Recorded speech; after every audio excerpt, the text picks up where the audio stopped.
સાકરચંદ પટેલ યુનિવર્સિટીમાં બીજા અને ત્રીજા નોરતે એટલે આજે અને આવતીકાલે થનગનાટ 2024 નવરાત્રિનું આયોજન કરવામાં આવ્યું છે. હર હંમેશની જેમ છેલ્લા 10 વર્ષથી સતત સાકરચંદ પટેલ યુનિવર્સિટીમાં નવરાત્રિનું મહોત્સવનું આયોજન થઈ રહ્યું છે. આ આયોજનની અંદર અમારા યુનિવર્સિટીના સ્ટુડન્ટ્સ અને ફેકલ્ટી મેમ્બર્સની સાથે સાથે યુનિવર્સિટીના શુભચિંતકો અને આમંત્રિત મહેમાનોની ઉપસ્થિતિમાં ભવ્ય આયોજન દર વર્ષે થાય છે. આના કારણે આ યુનિવર્સિટીની નવરાત્રિ મહોત્સવની એટલું ફેમસ થયું છે કે નોર્થ ગુજરાતના વિદ્યાર્થીઓ પણ ખૂણે ખૂણેથી આ કાર્યક્રમની અંદર સંમેલિત થાય છે.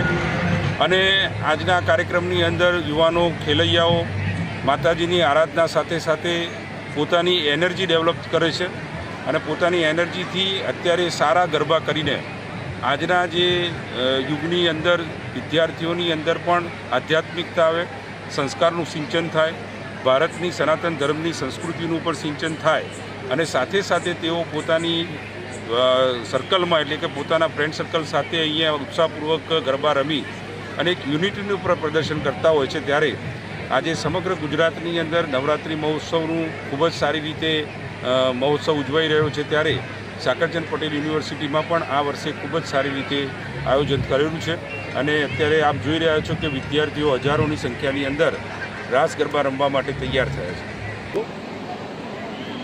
મા અંબાની ભક્તિમાં શક્તિની ઉપાસનાનો આ ખૂબ મોટો તહેવાર ગુજરાત પૂરતો સીમિત ના રહેતા પૂરા દેશ અને દુનિયાની અંદર, અને જ્યારે યુનેસ્કોએ પણ આની નોંધ લીધી છે ત્યારે ગરબો શેરી ગરબાની જે પરંપરાગત જે માતાજીની ભક્તિનો જે વિષય હતો, આજે ખૂબ મોટા પ્લેટફોર્મ ઉપર ભક્તિનો પર્વ, શક્તિનો પર્વ અને સનાતનની અંદર ભક્તિ અને શક્તિ સાથે આનંદ સાથે ભક્તિ કરવાનો વિષય આપણા ત્યાં દરેક પર્વ, દિવાળી હોય, ઉત્તરાયણ હોય, હોળી હોય, દરેક પર્વ આપણે આનંદથી ઉજવીએ છીએ. ક્યાંય કોઈપણ પ્રકારના બંધનો વગર ખૂબ સારી રીતે સમગ્ર દેશ અને દુનિયામાં ગરબાનો જે રીતે વ્યાપ વધ્યો છે. હવે તો અમેરિકામાં પણ ગરબા થાય છે. જ્યાં ગુજરાતી વસતો હોય તમામ જગ્યાએ ક્યાંય ગરબો ન થતો હોય, માતાજીની ભક્તિ ના થતી હોય, અને એમાં પણ જ્યારે ગામડાની અંદર ગરબા કાઢવાનું, ગરબાની માનતા રાખવાનું, આ બધા એક ભક્તિ અને શક્તિ સાથે પોતાની આસ્થા સાથે જોડાયેલા વિષય આજે સાકરચંદ પટેલ યુનિવર્સિટીમાં પણ સમગ્ર શહેર અને તાલુકાની જનતા અને યુવાનો આજે અહીંયા ઉમટી પડ્યા છે. ખૂબ અભિનંદન આપું છું કે વર્ષોથી આ પરંપરા સાકરચંદ યુનિવર્સિટીમાં પ્રકાશભાઈના નેતૃત્વમાં ગોઠવાઈ રહી છે.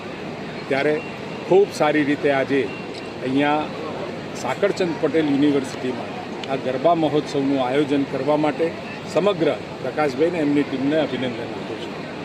સર, કેબિનેટની બેઠક યોજાવાની છે, કંઈ વાતના શું સમાચાર? શું જૂની પેન્શન